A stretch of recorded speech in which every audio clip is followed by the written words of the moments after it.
and welcome everybody to another episode of the Playeressence Vidcast. I am Furious Francis. Over here to my left is Hero the Impaler. This is episode 16. So Hero, how you doing this week, buddy? Good.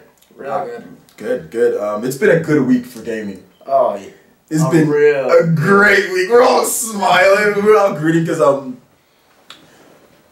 newsflash, I am a huge Pokemon fan. This guy lives and breathes Pokemon. I like Pokemon. It is a game that I've been playing since my childhood, and I've put many hours into various games. You know, Yellow, Red, Blue, Diamond and Pearl, Black, White 2, all those, and you know, and with the announcement of you know, Pokemon X and Y, so. Very excited, but we are going to get to that in just a little bit. The first thing we're going to do is talk about what you've been playing. So, Dom, I know, or Hero, I know that a lot of their users really liked Dark Souls that you put up there. So, can you tell them any update on Dark Souls yet? The video that I made for Dark Souls was really... I thought it was good because everything I make I think is good. I have to have that, you know, ego to me, but it was very it was a lot of the fighting of it was very unfair in terms of the soul levels and the power levels of the players because of the way I was playing online. But the only reason I was doing that is because I was stuck at a boss, the 4 Kings of the Abyss. The 4 Kings of the Abyss. Yep, and not to be confused with Tales of Abyss on the 3DS and the PS2. No. Those guys are... It's almost undescribable as how hard it is to beat those guys. The first time around when you play the game, they're not that bad. Mm-hmm. But the second time around, where if they score a direct hit, they take out 3/4 of your health. Mm-hmm. And then they have unblockable hits and one-hit kills. It's like... It's hard, okay? I understand your pain. And the reason why I couldn't do a lot of other more different playing online in other places of the game is because I was stuck. And the rules are in the game is you can only be invaded if you haven't beat that area boss. Mm. So the New Londo Ruins, where the 4 Kings reside, was the only place I can get invaded besides the forest because I hadn't beaten the boss there. The forest, I was invading people because I was part of a covenant that I can invade people that go to that forest, not the other way around. Mm-hmm. So it was really cut and dry, but now I actually beat the 4 Kings. Mm-hmm. I'm able to go around most of the Dark Souls world now, and you were part of, what was it, Captain Planet team? What was the... the Forest Protectors. Oh, my bad, I'm sorry. Forest Protectors, remember man. Captain Planet, by the way? He's gonna take pollution down to 0. But anyway, go ahead. I'm sorry for that cheesy reference there. That's all good. But now I'm able to get invaded and play people that are much more evenly matched. Mm-hmm. So, and I've been playing online a lot. So we should look forward to a little bit more evenly matched videos coming up in your next Dark Souls video that you're going to do. Want to tell the users what you got cooking or just kind of concepts? I know we talked about it a little bit, but let's give a little sneak peek. Yeah, what I'm going to do for the next Dark Souls videos, I'm not going to make it as broad. Mm-hmm. I'm going to kind of like narrow down, like I'm only going to use one setup and one setup only, and I'm just going to show like the ins and outs of that setup, the pros and cons. I think that's what kind of people wanted a little bit more. They wanted a little bit more of you sharing some knowledge on how to do these things, you know. So maybe you could be a little bit more... Yeah, because as the video says, I can wreck folks on the video, obviously, you're very good at the game. Yeah, so some of those battles were very exciting. So that kind of wraps up what you've been playing. So look forward to more Dark Souls videos from Dom because he's awesome at it. As far as what I've been playing is I beat Ninja Gaiden 3 Razor's Edge. I know on hard on my first playthrough. So no having extra weapons and carrying them over. No cheating. No cheating. None of that. I beat it on hard. And the thing about the game is that it's one of those games where you really need to play defensively and you really need to think about before you attack. And when you dismember somebody, like I said, you need to make sure you finish them or they will come and blow you up with a bomb or something like that. Well, something that I've seen about the game just from watching it on YouTube and watching you play is it looks like a very trial and error kind of game. It is, and I'm glad we didn't even discuss that. You're right about that. It is it is that. It is a trial and error game, and some people hate that. Some people hate that it's a trial and error game. Well, most people don't want to die a million times just to get through the first stage. It's a trial and error game, but I will say this about the game. The game is that it doesn't have many enemy types, regular enemy types. There's the grunts, which you can beat easily. There's the freaking commando dudes, the Krausers guys that look like from Resident Evil 4. There's the Krauser looking dudes. They're not very hard. They got the rocket dudes, and then you've got some of the fiends in there, a couple different. So once you get a hang of how to kill them, you know, quickly and what combos work. So it's kind of like the enemies in Dark Souls. Once you know their weaknesses, exactly. It's like, okay, I just, you know. Once you know their weaknesses and what they do, they don't have a lot of different stuff. They just kind of move annoyingly at times, and people who do a lot of weak attacks end up getting beat by them because you need to make sure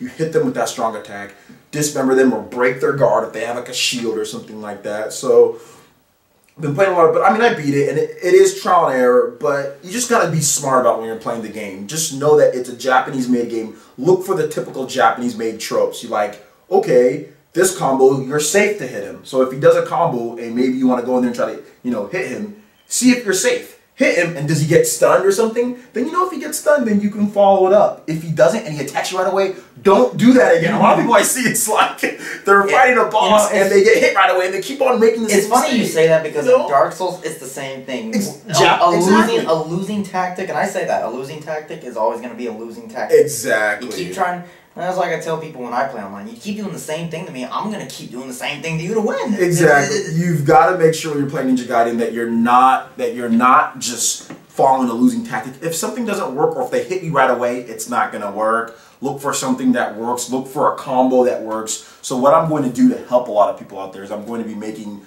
a video guide for each weapon. Quick, easy, nothing. Ninja Gaiden has a million moves. You don't need 90% of them. You only need a few to beat the game, even on the hardest difficulty. So I'm going to be making a video series on each weapon, some tactics and strategies for people on that. And that are there a lot of weapons in Ninja Gaiden? Yeah, there's like a few. There's like five or six different weapons. There's the claws. There's the dragon sword. There's the two swords. There's the staff. And then there's the little swinging thing, little like swing where you can swing it and like throw. It's like a little mini sight that's on a chain. Okay, yeah, it's a chain with like a blade at the end. Yeah, the blade at the end, and then there's the great scythe. So there's 6, and those bastards left off the nunchucks. Oh, that made me mad, bro. I was waiting for them. I'm ready to freaking Bruce Lee some people. Maybe some DLC with some nunchucks. They need to do some DLC with some nunchucks. But anyway, that wasn't in there. But I beat the game. Played out the multiplayer. It sucks. So there's nobody on. It's not good. It's not good. It's the same battle system as the single player game. It's not very good. People that are overpowered in that game, they are overpowered, and there's nobody on. It's kind of dead. But no, I don't like it. It's cool. It's coolly structured how you get new stuff and all that. But it's just I don't really like it that much. But maybe I need a little bit more time. Played some of the DLC characters. Momoji, she's really slow, but she's powerful. And I need to play some more with Kazumi and some of the other characters. So all around. Great game for you European folks that just got the game this week. Definitely pick it up if you can find a good price on it. And for everybody else, if you can find it, $40 or trade in some games, definitely do that. I recommend it if you're looking for a challenge. If you want to be hardcore. If you want to be hardcore. Next game, got back into Borderlands. Just been playing some Borderlands 2, and it's Borderlands. Shoot some people, get some loot. Really crappy loot because I'm playing by myself. So that's what he's doing. He's trying to reach my level so we can do a just playing. I'm trying to reach his level, but I can't reach his level because I'm just so I don't get enough XP. It's just so like I wish they put bots in there for like when you play by yourself or something as other characters. So I mean, because I don't really like playing online with random people, Yeah, because they want to do their own thing. Yeah, focused or whatever. So whatever. Either way, so that pretty much finishes up what you're playing. We're going to go ahead and move on to top stories of the week. And like we alluded to earlier, Nintendo has announced through their own Nintendo Direct presentation that Pokemon X and Y will be coming out worldwide October 13th, exclusively for the Nintendo 3DS. And yeah, let me just read down some facts. We got some additional facts before we start talking about it. We're going to go a little bit into it. In addition to existing Pokemon, there will be a large number of completely new Pokemon. Additions will bring the total up from 649 to 700. So right around 50 new Pokemon, which is cool. The anime, the movies, card game will be breaking into the new dimension. I guess that's why it's called X and Y. People around the world will simultaneously experience real play. They didn't elaborate what real play is, but I guess I'm thinking it's something to where you can play each other within the single player game, online play, something like that. Who knows? The game will utilize the 3DS's all of its abilities, so Street Pass, Spot Pass, things like that, the wireless communications, the beautiful presentation, of course, the enhanced presentation of the battles. It says that it'll also use a communication system that'll make it seem like you're playing, like you can instantly communicate with people across the world or your friends. The more you fight with your Pokemon, the deeper the bonds get, the stronger your Pokemon are. And they say everyone will enjoy the game's scenario and music, which is extremely subjective. It's like everybody will enjoy it. Nobody will hate this. I mean, I don't give a crap about the single player, nor do I care about Pokemon music. Except for like some of the battle themes are actually kind of cool. Like the boss battle theme, like Lance's theme from the original Pokemon. Like those are actually, some of them are cool. But like, and like the battle theme from Diamond and Pearl are cool. So you know, maybe I'll like. But like just like the town music and stuff like that, it's just so like not cool. So what'd you think about this announcement? We are jumping to the third dimension. We are going from second dimension.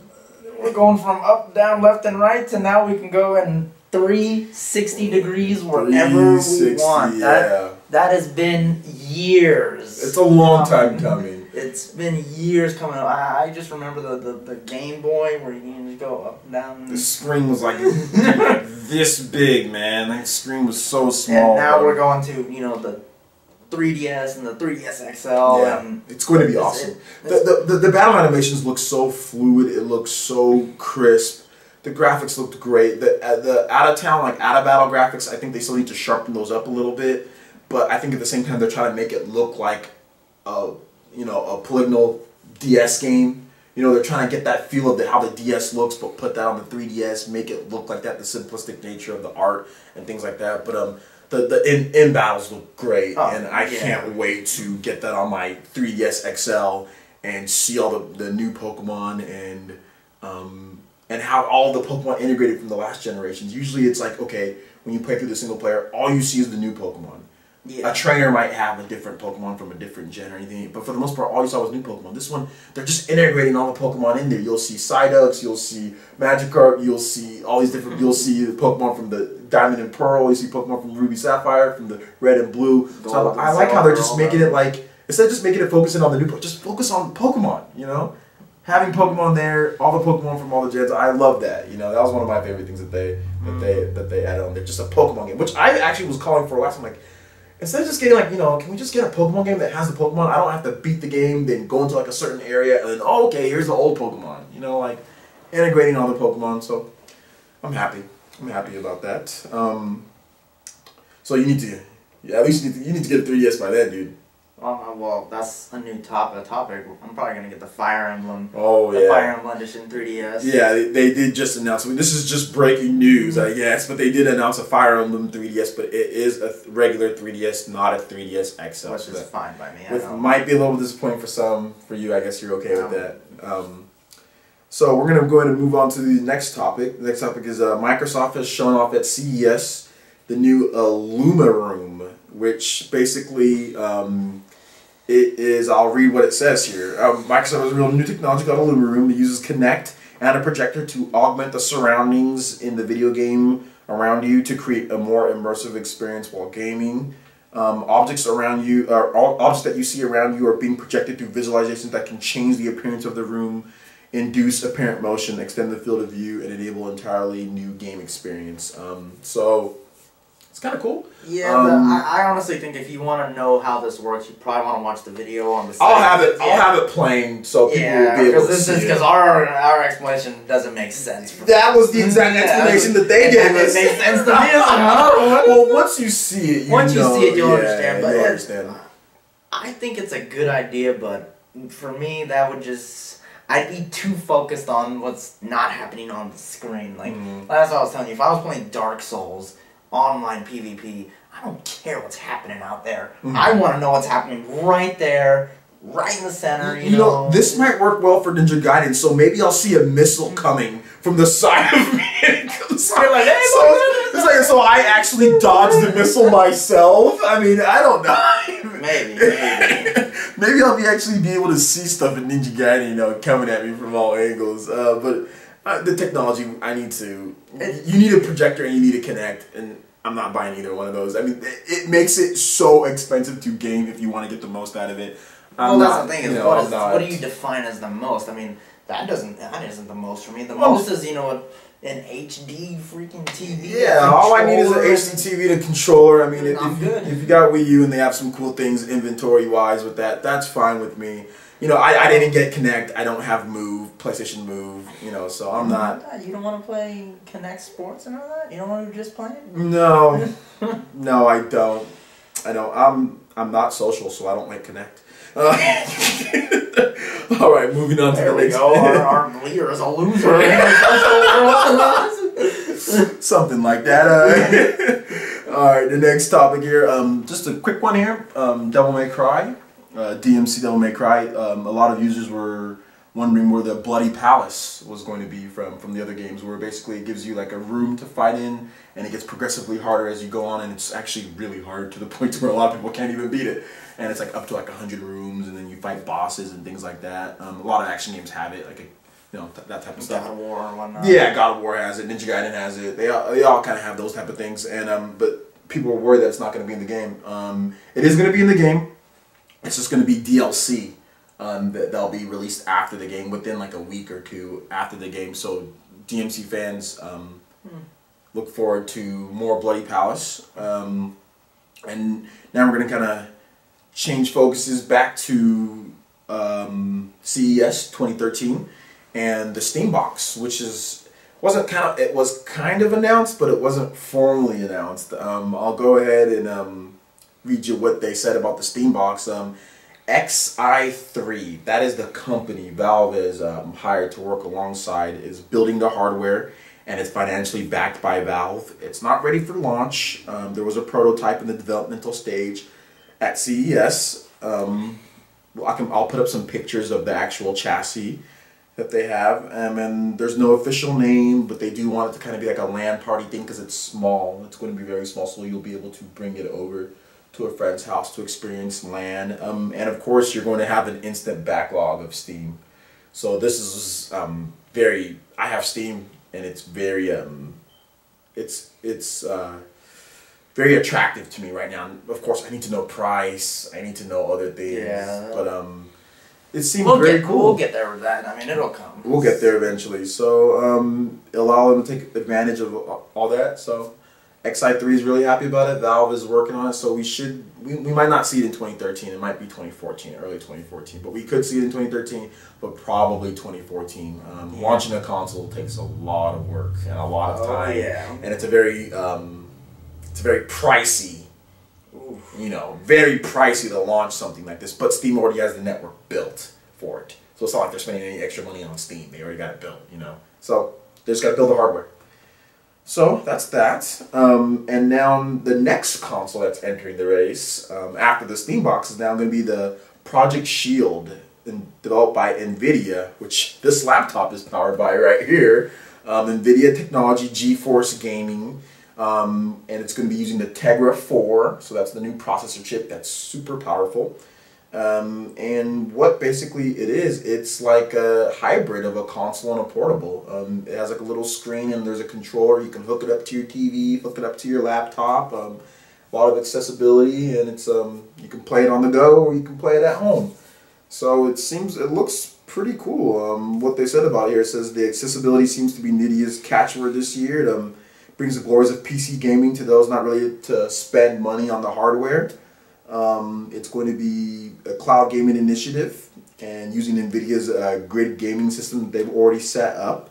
They'll be able to hook up to smart TVs and low-end devices like laptops, allowing them to access NVIDIA's tech farms, which they call the grid, and play and access save files. So it's going to have that cloud stuff going on, and they promise it's going to support up to 24 users on individual servers, so you're going to get really fast online play. And the architecture is going to be easy for people to use. So that's, count them, 5 consoles / portable thingies. Kind of like Wii U and Nvidia, you know, with their little separate type deals in the console race, which brings us to our main topic here, the console race in general. 5. And this is why it's always good to watch this, because this is going to be my next article that I write, is one of these systems is not going to make it past the next generation.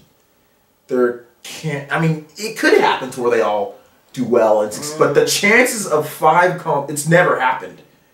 There's always been 2 or 3 at any time, sometimes 4. I think we had 4 at one point, but then Sega dropped real quick, you know.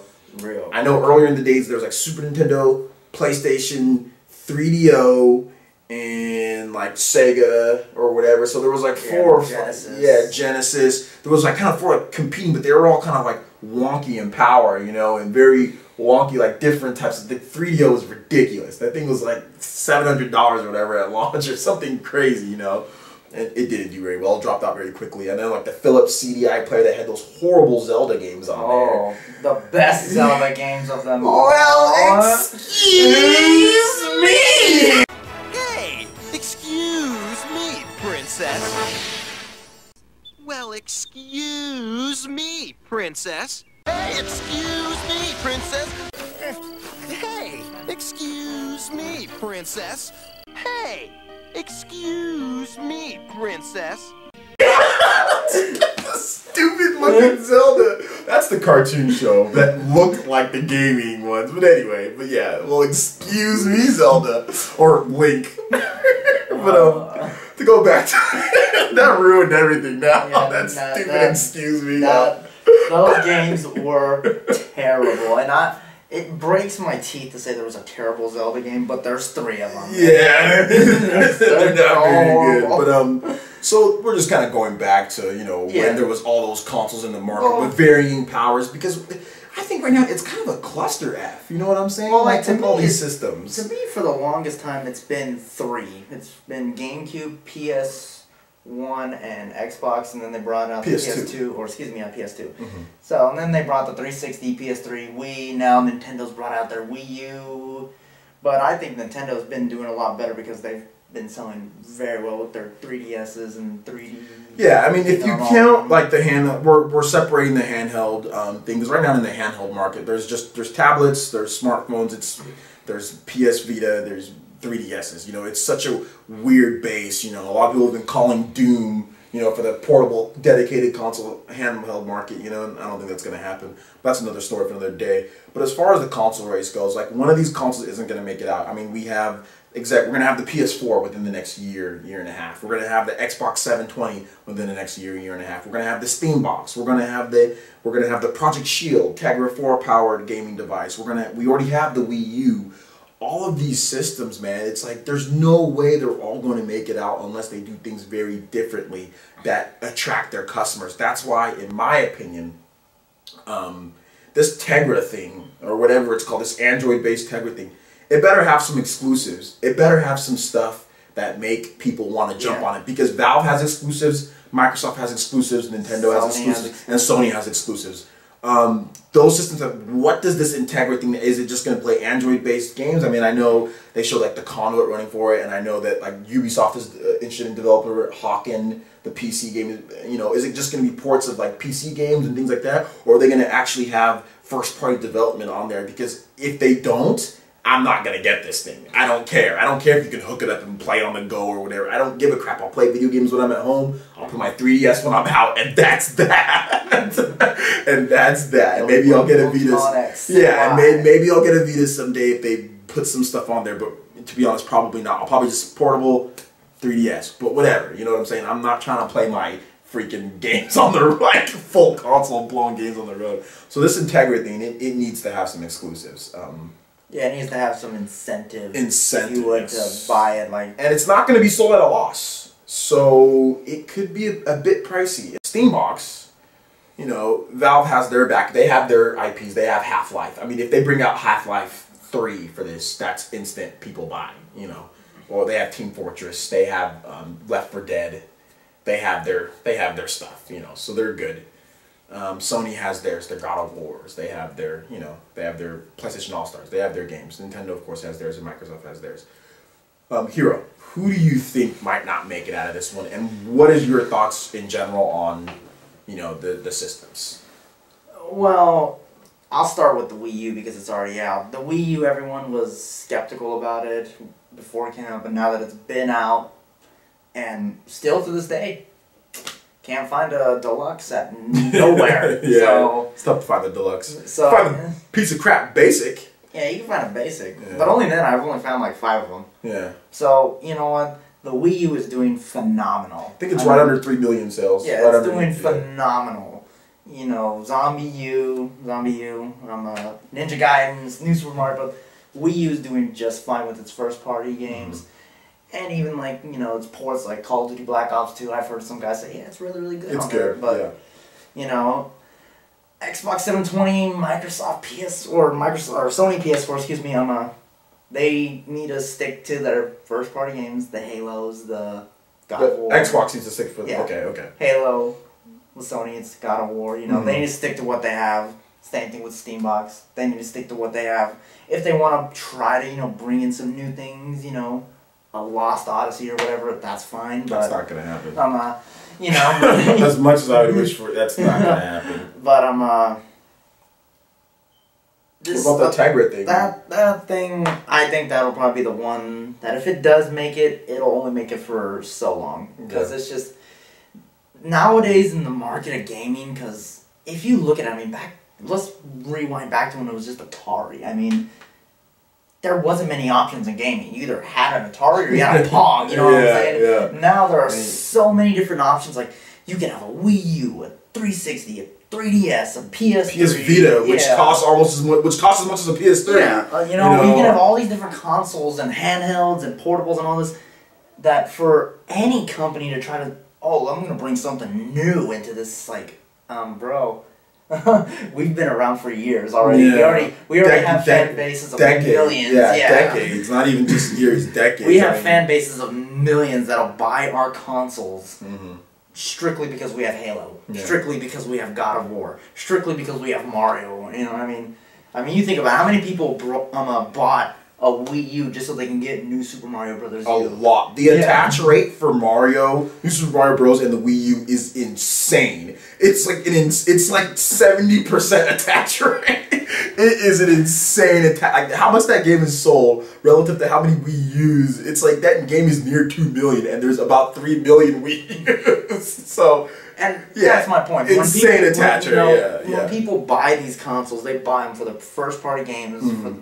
I know guys that, the Xbox, it heats up, blah, blah, blah, but it's got Halo. Yep.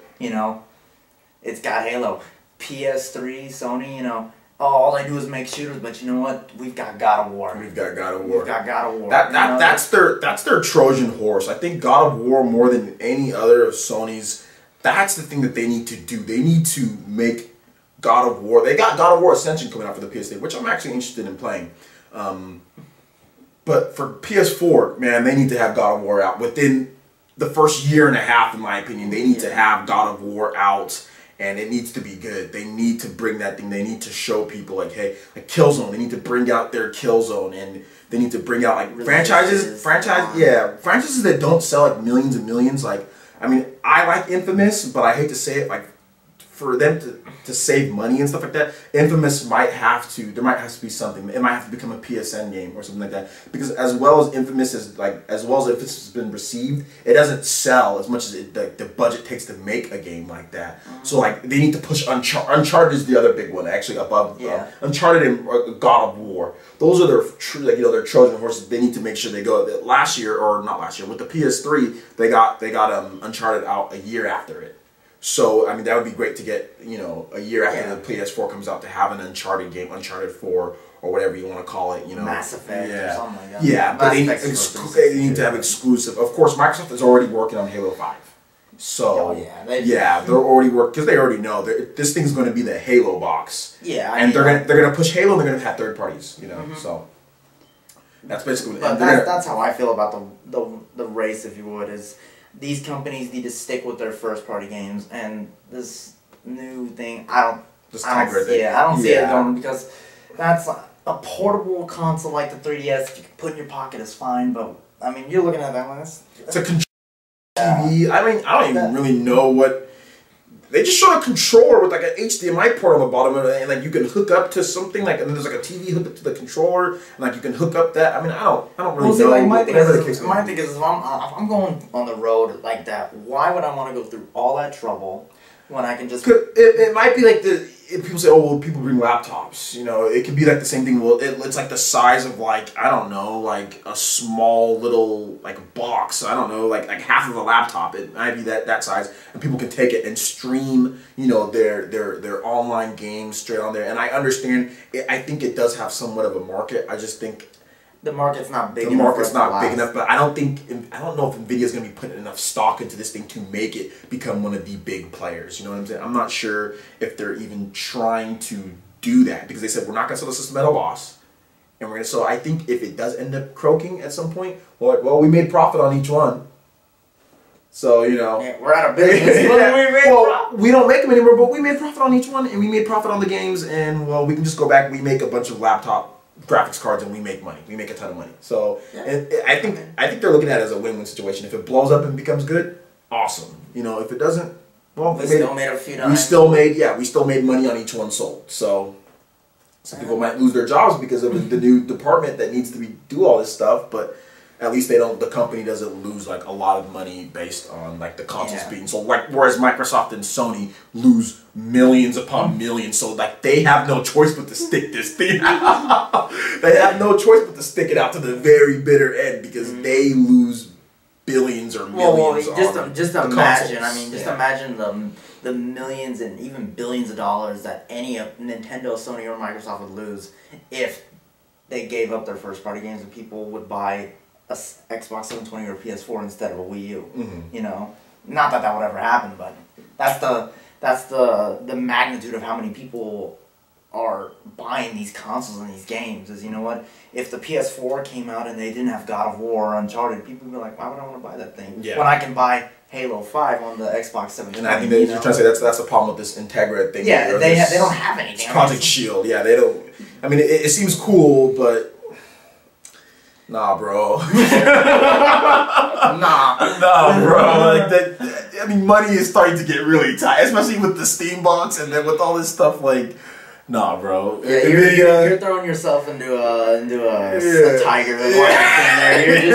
I think y'all should just stick to graphics cards on laptops, man. But hey, who am I to say that? It's their business.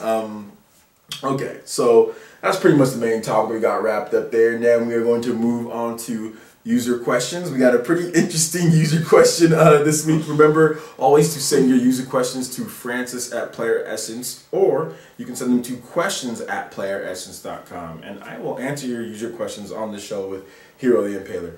So, Hero, user question was from Mike Zelch or something? Mike Zelcher. Mike. Well, sorry if we can't pronounce. Yeah, sorry if I can't pronounce your last name. I'm sorry about that, Mike. Mike asks, what were your favorite cartoons growing up as a kid, and would you want to see any revivals brought back to the current gen or next gen systems? I'll let you go ahead and go first because I'm dying to hear what you have to say as far as cartoons go. As a kid, my cartoons that I watched were Yu-Gi-Oh! Because I was into the card game. But there's video games on you. Yeah, I know. Yeah. You play it? No. Oh. They suck. They suck. I was in the Yu-Gi-Oh! Pokemon.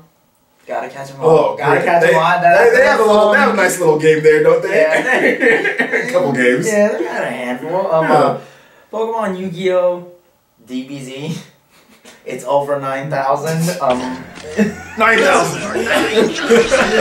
The one-liners from Dragon Ball Z are just fantastic. Are just, you can keep the shirt, just stop staring at me. Then knock it off, kid. Dragon Ball Z has some nice ones. Those are really like the three main ones that I watch. I mean, I watched like when I was a kid, Bugs Bunny and all that were still around, but they were starting to die down a little bit. But I played some pretty gnarly Bugs Bunny. Bugs Bunny's Crazy Castle on the Nintendo. I saw AVGNs, but I'd never. Man, I was scared of that game as a kid, bro. I thought, man. I watched AVGN, and I've seen a couple of my Bugs friends when I Bunny's was a kid. birthday quiz. Oh, yeah. The AVGN on Bugs Bunny was freaking hilarious. Ew, what's up, dog? We got some unfinished business, dog. Go out and watch the AVGN. Hey, James Rolfe. James Rolfe, man, we gotta salute you, bro. We gotta salute you. That guy is funny. Some funny stuff on like so. Bugs Bunny, yeah, No, I watched my main three, and the reason I know they were my main three is when I was in elementary school, those three shows came on one after another every morning, 4:30 in the morning. So you were up. I was up at 4:30 in the morning. Is there any cartoon that hasn't been made into a game, or that you want to see like a revival come back into like PS3, 360, or like next generation? It's like no. I can't. Well, they already are. They already are coming out. Nothing that you can think of. No, nothing I can think of. But. Okay, I have one. And this cartoon, it was not really a cartoon for kids. It was more for like teenagers, but I watched it anyway. I was like a young teen. And it's a show called Daria that played on You ever heard of Daria? I've heard of it. On MTV. And I would love for there to be a video game on this thing. And anybody who's seen Daria, I mean, if you don't know what Daria is, YouTube Daria and watch the show. It is the most sarcastic show ever created. Like, it is just, the humor in the show is very subtle. People don't just laugh out loud or do whatever. You don't laugh like that when you watch Daria. You're just like, huh, that was funny. Huh, that was funny. That was really sarcastic. Like, you kind of just chuckle to yourself about how, like, and it basically, for just the people that just kind of explain the show, it was about a girl who, she was a brain, they would call her a brain. She was super smart. She was very super sarcastic. She was just, had these glasses, thick brown hair, wasn't straight or anything, but her sister was like popular, you know, super smart, blonde, or not super smart, she was stupid, blonde, so it was just kind of a different dynamic. And then their dad was just kind of like, he gets irritated kind of sometimes, but he tried to be laid back. And their mom was like a businesswoman, always like on the go, mobile, you know, and like they were in high school, and then it was just like the stereotypes of kids in high school. Like the insane the stereotypes. Jocks, Yeah, the jocks. The dude that was the jock, he wore his football pants. The dude would wear his football pants all the time. He had his football cleats, everything on. It's like even in the classroom, whatever. So like that's the type of humor that they did. The cheerleader that was dating the football guy was always in the cheerleader outfit, and she was like the typical cheerleader, blonde, pigtail, ponytails, blonde, boom. You know, like just. It was all just the pom-poms, exactly. It was just these stereotypes of but the funny thing was that the black people in there were like the anti-stereotype. So it was like, yeah man, what's up? It was like they were intelligent. So like they reversed the stereotypes for the black people, and then everybody else was stereotyped.